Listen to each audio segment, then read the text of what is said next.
नमस्कार, दुनिया इस हफ्ते कार्यक्रम में आपका स्वागत है। मैं हूं अमृत उपाध्याय। बीते हफ्ते की 3 बड़ी अंतर्राष्ट्रीय खबरों को लेकर आज हम फिर हाजिर हैं। आइए पहले तीनों खबरों पर एक नजर डाल लेते हैं। आज सबसे पहले जानेंगे कि शरिया कानून क्या है और यह विवाद में क्यों रहता है।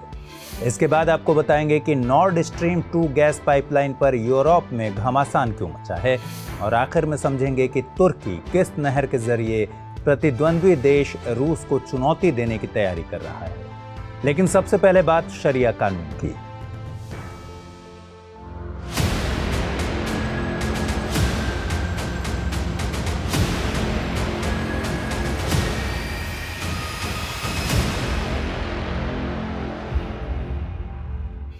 अफगानिस्तान में जब तालिबान ने तख्ता पलट किया, तब दुनिया भर में इसके कई पहलुओं पर बहसों का दौर चल पड़ा।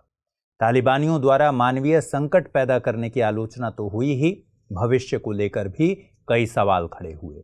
इन सभी सवालों में एक अहम सवाल था कि क्या तालिबान देश की आवाम पर फिर से शरिया कानून थोपने जा रहा है। ऐसे में महिलाओं और बच्चियों के अधिकारों और उनके भविष्य की चिंताएं सामने आने लगी। हमने इसी कार्यक्रम के एक एपिसोड में बताया था कि 2 दशक पहले जब तालिबानी सत्ता पर काबिज हुए थे, तब शुरू में कैसे अफगानी अवाम उन्हें पसंद करने लगी थी।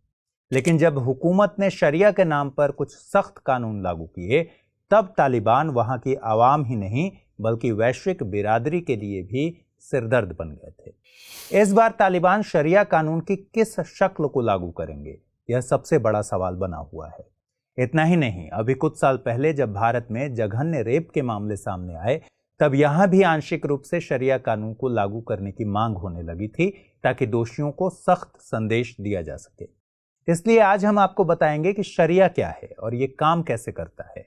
इतना ही नहीं, आपको आज शरिया कानून की पूरी पृष्ठभूमि भी बताएंगे। साथ ही इस पर भी बात करेंगे कि शरिया में महिलाओं के लिए क्या प्रावधान है और यह किन किन देशों में लागू है।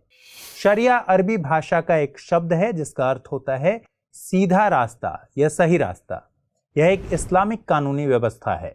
यह कानून विस्तृत नैतिक सिद्धांत है जो न सिर्फ कुरान से लिया गया है, बल्कि इसका ताल्लुक हदीस और पैगंबर मोहम्मद साहब की कही गई बातों से भी है। इनसे बने पूरे ढांचे को ही शरिया कहा जाता है।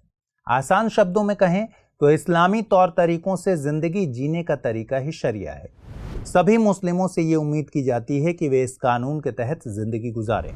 किसी समस्या के आने पर वह सलाह के लिए शरिया विद्वान से मदद ले सकता है, ताकि यह सुनिश्चित हो सके कि वो अपने धर्म के कानूनी ढांचे के भीतर क्या करे।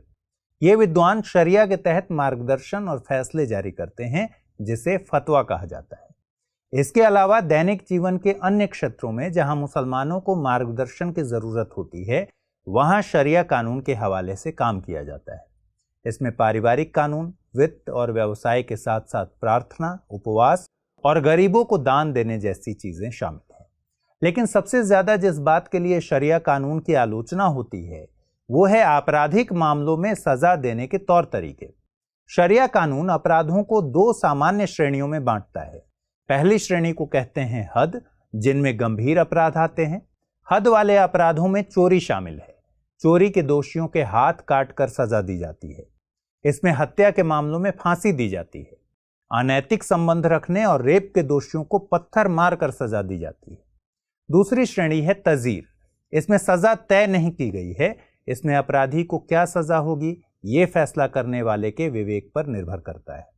जहां तक हद श्रेणी के अपराधों का सवाल है, तो सभी देश ऐसी सजा नहीं देते। ऐसे अपराधों के लिए कठोर दंड देने को लेकर मुस्लिम विद्वानों में राय बहुत बटी हुई है। किसी देश में सजा का पैमाना कठोर है तो कहीं इसमें ढील दी गई है। अब आप पूछेंगे कि जब पूरी दुनिया में इस्लाम एक ही मजहब है, तब शरिया कानून में फर्क देखने को क्यों मिलता है। इसे समझने के लिए आपको 1200-1300 साल पीछे जाना होगा। दरअसल इस्लाम में स्कूल ऑफ थॉट का कॉन्सेप्ट है। इस्लाम में 5 अलग अलग स्कूल ऑफ थॉट हैं। इसे आप सिद्धांत भी कह सकते हैं। इसमें 4 स्कूल सुन्नी मुसलमानों के हैं और 1 शिया मुसलमानों का। करीब 632 ईस्वी में पैगंबर मोहम्मद साहब की मृत्यु के बाद 4 खलीफा हुए। इन खलीफाओं के बाद 4 प्रमुख धार्मिक नेता या इमाम हुए। 8वीं और 9वीं सदी में लगभग 150 साल के अंदर 4 प्रमुख धार्मिक नेता पैदा हुए। उन्होंने इस्लामिक कानून की व्याख्या की और इसे ही स्कूल ऑफ थॉट कहा जाता है। आगे चलकर उनके मानने वाले उनके समर्थक बन गए। हालांकि इनके विश्वास और आस्था में बहुत अंतर नहीं है, लेकिन इनका मानना है कि उनके इमाम या धार्मिक नेता ने इस्लाम की सही व्याख्या की है। यही मान्यता कई बार विवाद का भी कारण बनती है। सुन्नी के इन चारों इमामों के नाम थे इमाम अबू हनीफा, इमाम शाफई, इमाम हम्बल और इमाम मालिक। इनके स्कूलों को हनफी, शाफी, हम्बल और मालिकी कहा जाता है। वहीं शिया सिद्धांत को शिया जाफरी कहा जाता है। ये सभी स्कूल कुरान और मोहम्मद साहब के तौर तरीकों की अलग अलग व्याख्या करते हैं। इसी वजह से दुनिया के अलग अलग देशों में शरिया कानून भी अलग अलग है। दुनिया भर के दर्जनों देशों में शरिया कानून का पालन किया जाता है, लेकिन सबकी व्यवस्थाओं में फर्क देखा जाता है। इस्लामिक शासन वाले देशों में पूरी तरह से शरिया कानून का पालन होता है। इन देशों में किसी भी मसले के समाधान के लिए शरिया का ही सहारा लेते हैं। सऊदी अरब, यमन और कुवैत जैसे देशों में ऐसी ही व्यवस्था है। कुछ ऐसे भी देश हैं जहां सरकार तो सेकुलर है, लेकिन मुस्लिमों के लिए अलग शरिया कोर्ट है। निजी मसलों की सुनवाई शरिया कोर्ट में होती है। नाइजीरिया और केन्या में अलग शरिया कोर्ट है। ये कोर्ट पारिवारिक मसलों की सुनवाई करते हैं। वहीं तंजानिया में कोर्ट तो एक ही होता है, लेकिन फरियादी के धर्म के आधार पर शरिया और सेकुलर कानून के हिसाब से फैसला सुनाया जाता है। यानी इन देशों में ड्यूअल सिस्टम है। जहां तक भारत का सवाल है तो यहां का मुस्लिम पर्सनल लॉ शरिया कानून पर ही आधारित है, लेकिन यह भारतीय मुसलमानों के केवल निजी मामलों पर लागू होता है। शादी और संपत्ति जैसे निजी मसलों से मुस्लिम पर्सनल लॉ ही लागू होता है। इन सब के साथ साथ शरिया कानून के अंदर जो बात सबसे ज्यादा विवादों में होती है वो ये कि इसमें महिलाओं को कोई अधिकार नहीं दिया गया है और इनके हालात बेहद चिंताजनक हैं। समाज में महिलाओं की लाचार स्थिति, शिक्षा से दूरी और पर्दा जैसे तमाम मसलों पर शरिया कानून की हमेशा आलोचना होती रही है। लेकिन जानकारों का मानना है कि जो कुछ पेश किया जा रहा है वो शरिया कानून का सही रूप नहीं है। जानकार बताते हैं कि शरिया कानून महिलाओं को बराबरी का दर्जा देता है। शरीयत में न तो औरतों के काम करने पर पाबंदी है और न उसके शिक्षा हासिल करने पर। कुरान में भी मर्द और औरत दोनों के लिए शिक्षा हासिल करने का हुक्म है और दोनों में ही किसी भी भेदभाव की मनाही है। जहां तक काम करने का सवाल है तो पैगंबर मोहम्मद की पत्नी खदीजा खुद एक कारोबार करने वाली महिला थी। जानकार बताते हैं कि कुरान में केवल हिजाब की बात है, जिसका मतलब है पर्दा। इसका मतलब ये नहीं कि महिला घूंघट में रहे, बल्कि इससे महिलाओं को अपने शरीर की रक्षा करने का निर्देश दिया गया है। लेकिन सांस्कृतिक मतभेदों और स्थानीय रीति रिवाजों के चलते इसकी अलग अलग व्याख्या हुई है। लिहाजा कई देशों ने हिजाब को बुर्का समझकर उसे ही अनिवार्य कर दिया है। विशेषज्ञों की माने तो महिलाओं पर सख्ती शरिया कानून के चलते नहीं है, बल्कि सामाजिक संरचना के चलते महिलाओं को पीछे रखा गया है। शरिया कानून की पितृसत्तात्मक व्याख्या के चलते महिलाओं पर ढेरों पाबंदियां हैं। इसे इस मिसाल से भी समझिए कि सऊदी अरब में महिलाओं के लिए ड्राइविंग पर पहले पाबंदी थी, लेकिन अब यह पाबंदी खत्म हो गई। अगर इसकी वजह शरिया कानून होती तो ये पाबंदी कभी खत्म नहीं होती, लेकिन इसकी वजह समाज में मर्द औरत के बीच भेद थी, जिसके चलते दशकों तक महिलाओं को उनके हक से अछूता रखा गया। जानकार बताते हैं कि इस्लाम ने ही सबसे पहले संपत्ति में महिलाओं को हिस्सा दिया। दूसरे मजहबों के बरक्स महिलाओं को इस्लाम ने ही सबसे पहले तलाक का हक भी दिया। न केवल महिलाओं को अपनी पसंद से शादी करने का हक है, बल्कि शादी के बाद महिलाओं को अपनी मर्जी से नाम चुनने का भी अधिकार है। लेकिन पितृसत्तात्मक समाज ने अपने हिसाब से इसकी व्याख्या कर महिलाओं पर पाबंदी लगानी शुरू कर दी, जिसने हमेशा ही इस्लाम की गलत तस्वीर पेश की।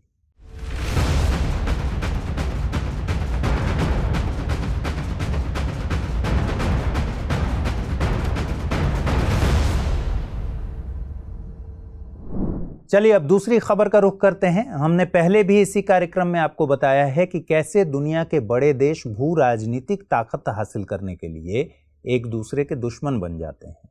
इन देशों के बीच कैसे भू राजनीतिक तनाव पनपता है और वे कैसे छोटे छोटे देशों का इसमें इस्तेमाल करते हैं।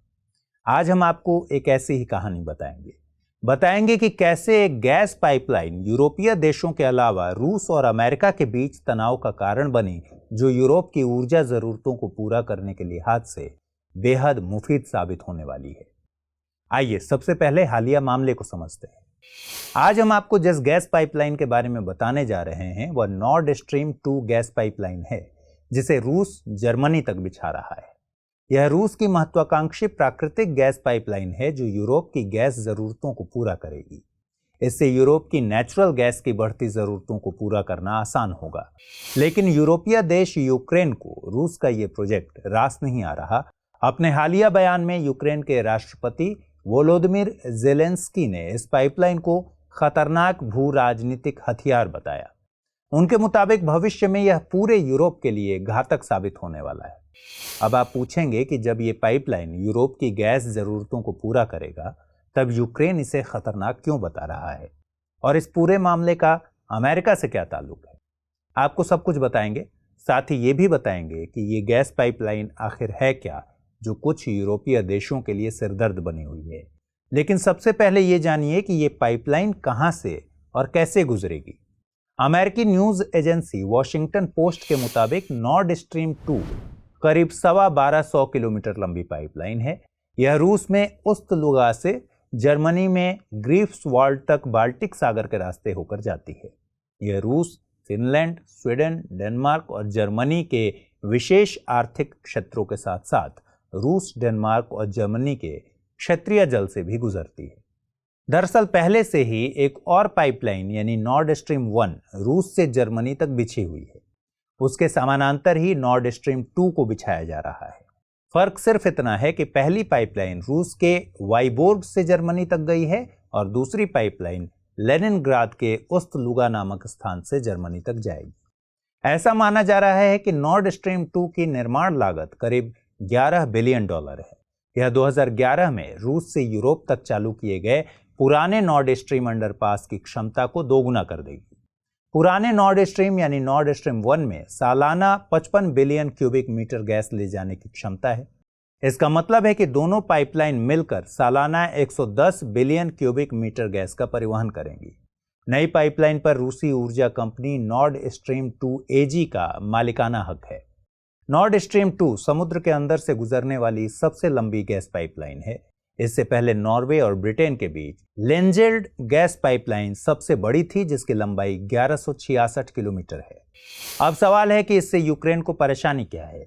पूरे मामले पर गौर करने से पता चलता है कि भले ही यह परियोजना पश्चिम यूरोप को गैस सप्लाई की गारंटी देती हो, लेकिन इससे कई विवाद खड़े हुए हैं। इससे सिर्फ यूक्रेन को ही नहीं बल्कि कई पूर्वी यूरोपीय देशों को भी दिक्कत है। कुछ इसके खिलाफ इसलिए हैं कि इससे रूस आर्थिक तौर पर मजबूत होगा, तो कुछ यूक्रेन के साथ एकजुटता की वजह से इसका विरोध कर रहे हैं। फ्रांस और पोलैंड समेत कुछ दूसरे यूरोपीय देश मानते हैं कि नॉर्ड स्ट्रीम 2 से जहां गैस का पारंपरिक ट्रांजिट रूट कमजोर होगा, वहीं इससे रूस पर यूरोप की निर्भरता बढ़ जाएगी। एक भू राजनीतिक महत्व यह भी है कि जर्मनी, नीदरलैंड्स और ब्रिटेन में प्राकृतिक गैस का भंडार लगातार कम होता जा रहा है। नॉर्वे में भी सालाना गैस निकासी की मात्रा में कमी के संकेत हैं। ऐसे में रूस की यह परियोजना इस कमी को पूरा कर सकती है। मौजूदा वक्त में रूस करीब 30% हिस्से के साथ पश्चिमी यूरोप का सबसे बड़ा गैस सप्लायर है। नई पाइपलाइन के बनने से यह हिस्सा भविष्य में और बढ़ सकता है और इसी पर यूरोपीय संघ के देशों में राजनीतिक विवाद है। जहां तक यूक्रेन का सवाल है तो यह देश भले ही ऊर्जा सुरक्षा कारणों से इस परियोजना को घातक बता रहा हो, लेकिन बात इससे कहीं आगे की है। दरअसल यह पूरा मामला राजस्व उगाही का है जिसका खामियाजा यूक्रेन को भुगतना पड़ेगा। अब तक रूस यूरोप को जो गैस की सप्लाई करता है वह पाइपलाइन यूक्रेन से होकर भी गुजरती है। हालांकि नॉर्ड स्ट्रीम 1 के काम करने के बाद भी रूस को यूक्रेन के रास्ते सप्लाई करनी पड़ रही है, लेकिन पहले के मुकाबले इसमें कमी आई है। इसके एवज में यूक्रेन ट्रांजिट फीस के तौर पर करीब 2 अरब यूरो की कमाई करता है। लेकिन नॉर्ड स्ट्रीम 2 के शुरू होने से रूस यूक्रेन के क्षेत्र का इस्तेमाल किए बिना पूरे यूरोप को गैस भेजने में कामयाब हो जाएगा। जाहिर है इससे यूक्रेन की कमाई बंद हो जाएगी और उसे आर्थिक तौर पर खासा नुकसान उठाना पड़ेगा। इतना ही नहीं, राष्ट्रपति जेलेंस्की को इस बात का भी डर है कि ऐतिहासिक लड़ाई के चलते रूस उनके देश को अलग थलग करने की कोशिश करेगा। अब सवाल है कि इस पूरे मामले में अमेरिका क्यों दखल दे रहा है। इस प्रोजेक्ट को लेकर जहां जर्मनी और रूस काफी उत्साहित हैं, वहीं यूक्रेन के साथ अमेरिका इस पाइपलाइन का जबरदस्त विरोध करता जा रहा है। दरअसल गैस निर्यात के लिहाज से यूरोप एक बड़ा बाजार है। हमने आपको पहले ही बताया कि गैस को लेकर कैसे यूरोपीय देशों की जरूरतें बढ़ रही हैं। इसके अलावा जर्मनी यूरोप की सबसे बड़ी अर्थव्यवस्था है और नॉर्ड स्ट्रीम 2 के बनने से जर्मनी रूस के और करीब हो जाएगा और अमेरिका कभी नहीं चाहेगा कि जर्मनी उसके पाले से छिटक कर रूस के साथ चला जाए। अगर ऐसा होता है तो भू राजनीतिक शक्ति के नजरिए से अमेरिका इस क्षेत्र में कमजोर होगा। दूसरी तरफ अमेरिका की मंशा जर्मनी समेत पूरे यूरोप को अपनी गैस और तेल बेचने की है, लेकिन नई पाइपलाइन ने समीकरण बदल दिए हैं, क्योंकि अमेरिका इसे यूरोप की ऊर्जा आपूर्ति पर रूस की पकड़ मजबूत करने की कोशिश के तौर पर देख रहा है। ऐसे में अमेरिका को अपना बाजार खोने का डर सता रहा है, क्योंकि इस पाइपलाइन के जरिए रूस जर्मनी और नाटो देशों में गैस की आपूर्ति करेगा। कुल जमा ये कि नॉर्ड स्ट्रीम 2 ने अमेरिका के मंसूबे पर पानी फेर दिया है। न केवल आर्थिक बल्कि भू राजनीतिक लिहाज से भी अमेरिका के लिए यह किसी झटके से कम नहीं है। यही कारण है कि इस मसले पर बेहद रस्साकशी देखने को मिली। इसके चलते इस पाइपलाइन का काम अधर में भी लटक गया। अमेरिका ने रूस पर प्रतिबंध लगाने की बात कही, लेकिन जर्मनी के मान मनौवल के बाद अमेरिका ने इस नई गैस पाइपलाइन को फिलहाल मंजूरी जरूर दे दी है। लेकिन देखने वाली बात होगी कि यह सहजता कब तक कायम रहती है।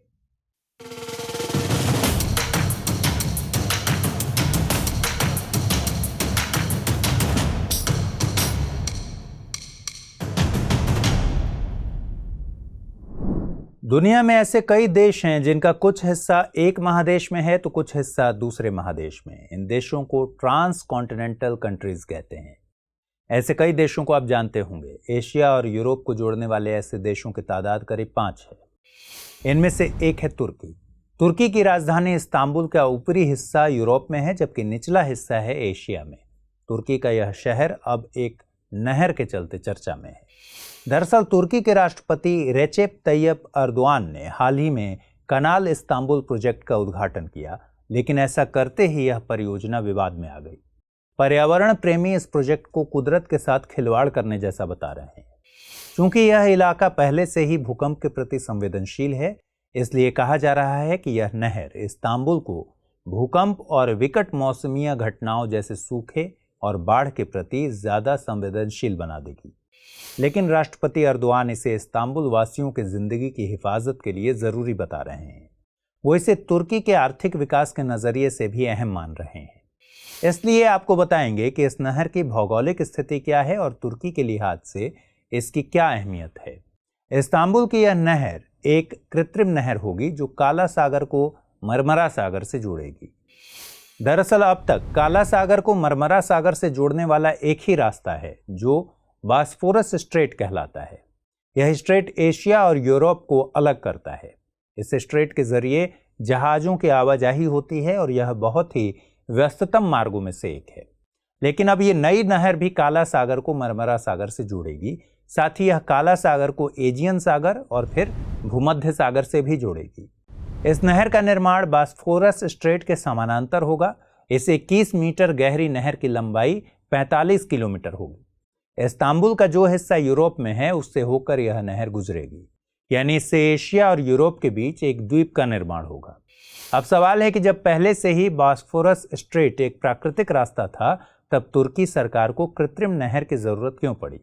तुर्की सरकार का मानना है कि 2005 के बाद से लेकर अब तक बॉस्फोरस स्ट्रेट में जहाज़ों के ट्रैफिक में 72% का इजाफा हुआ है। इससे दुर्घटनाओं में बढ़ोतरी देखने को मिली है। रोजाना इसमें तेल के टैंकर टकराते हैं, जिससे समंदर में तेल गिरता है। इसके अलावा 1930 में बॉस्फोरस से हर साल करीब 3000 जहाज़ों की आवाजाही होती थी, जिनकी संख्या अब बढ़कर 45,000 हो गई है। सरकार का मानना है कि 2050 तक यह तादाद करीब 78,000 तक पहुंच जाएगी। इससे इस्तांबुल पर खतरा बढ़ जाएगा। इसलिए सरकार की योजना है कि जहाज़ों की आवाजाही के 2 रास्ते हों ताकि बॉस्फोरस का भार कम हो। साथ ही बॉस्फोरस के सांस्कृतिक और ऐतिहासिक महत्व को भी बचाने में मदद मिले। ऐसा माना जा रहा है कि नई नहर में ट्रैफिक की शिफ्टिंग से बॉस्फोरस में होने वाली दुर्घटनाओं में भी कमी आएगी। नई नहर के जरिए रोजाना कम से कम 160 जहाज सफर करेंगे। हालांकि इस नहर का कूटनीतिक महत्व भी है। दरअसल बॉस्फोरस रूस और ब्रिटेन जैसी महाशक्तियों के जहाजों की आवाजाही का अहम मार्ग है। सदियों से भूमध्य सागर में दाखिल होने वाले रूसी जहाजों के लिए यह एक प्रमुख आउटलेट के रूप में काम करता है। तुर्की इसमें कोई अड़चन न डाले, इसलिए इस मार्ग के नियंत्रण के लिए 1936 में एक समझौता हुआ था जिसे मॉन्ट्री एग्रीमेंट कहते हैं। यह एक बहुपक्षीय संधि है जो जहाजों को इस रास्ते से मुफ्त में आने जाने की अनुमति देती है। इस समझौते के तहत काला सागर में उन देशों के नौसैनिक जहाजों की आवाजाही पर सख्त पाबंदी लगाई गई है जो देश इस अहाते में नहीं आते। ऐसे में इस नई नहर के कई मायने निकाले जा रहे हैं। तुर्की इस नहर के जरिए अपने प्रमुख भू राजनीतिक प्रतिद्वंद्वी रूस को चुनौती पेश करना चाहता है। माना जा रहा है कि अर्दोआन इस नहर के जरिए मॉन्ट्री एग्रीमेंट को बाईपास करना चाहेंगे। समझा जा रहा है कि तुर्की काला सागर में कानूनी रूप से युद्धपोतों को भेजकर नाटो सहयोगियों से अपने मेगा प्रोजेक्ट की मार्केटिंग करेगा। काला सागर में तुर्की की इस योजना को रूस को काउंटर करने की कोशिश के रूप में देखा जा रहा है। आइए अब जल्दी से जितनी खबरें हमने देखी उन पर आधारित सवालों को लेते हैं। सवाल नंबर 1, शरिया कानून क्या है? अलग अलग देशों में इसमें फर्क होने के कारणों पर प्रकाश डालें। दूसरा सवाल, नॉर्ड स्ट्रीम 2 परियोजना रूस को कैसे भू राजनीतिक लिहाज से लाभ पहुंचाएगी? मूल्यांकन कीजिए। तीसरा सवाल, कनाल इस्तांबुल प्रोजेक्ट क्या है? इसकी जरूरत और इसके सामरिक महत्व की चर्चा करें। अब आप इन सवालों के जवाबों का सिनॉप्सिस तैयार कीजिए और हमें कमेंट कीजिए। आपको यह कार्यक्रम कैसा लगा ये भी हमें बताइए। अगले एपिसोड में फिर मिलेंगे आपके साथ नए मुद्दों के साथ, नए सवालों के साथ। तब तक के लिए ख्याल रखिए। नमस्कार।